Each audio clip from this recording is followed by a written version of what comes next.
Kim istəyir Allahın sevgisini öz üzərində çox hiss eləsin, çox üzrxahlıq eləsin Allahdan. Allah bu bəndələrə sığal çəkir. Onlarla sevgi ilə davranır, xüsusi sevgi ilə. Və təmizləyir onları. Yol çox asandır, biz tərpənmək istəmirik. Elə deyir, çətindir. Çətin nədir? Eybimi götür, get hüzuruna. Dinən ilahi, mənim bu eybim var, üzr istəyirəm, mənə kömək elə, əlimdən tutu da başlayacaq əzizləməyə və təmizləməyə. Bunu eləmirik biz. Eləmirik. Namazda qılanda hacət istəyirik ancaq. Eləmirik bunu, bu işlə məşğul olmuruq. İnkar eləmə eyblərimi, ged Allahın qapısına. Sən tək deyilsən, axı sənin Allahın var. Sənin Allahın var, yaddan çıxartma. Səni səndən çox sevən Allahın var.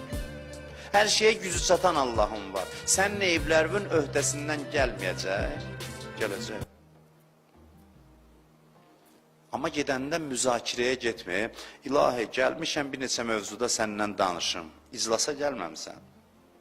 İclasa gedən kimi getmə. Yox, elə yox. Körpələr kimi get. Körpələr kimi. Uşaq necə gedir anasına ağlayır, sığınır. O şəkildə get ki, səni əzizləsin. O haldan xoşu gəlir. İmam Məhəmməd Baqir əleyhissalam Kəbəni təvaf eləyir. Kəbənin qapısına yaxınlaşanda, təvaf zamanı, ucadan fəryad eləyib dua eləməyə başlayır. Yanındakılar deyir, ağa, hörmətdən salar sizi, yaxşı deyil, adamlar bizə baxır. İmam Baqir əleyhissalam deyirlər.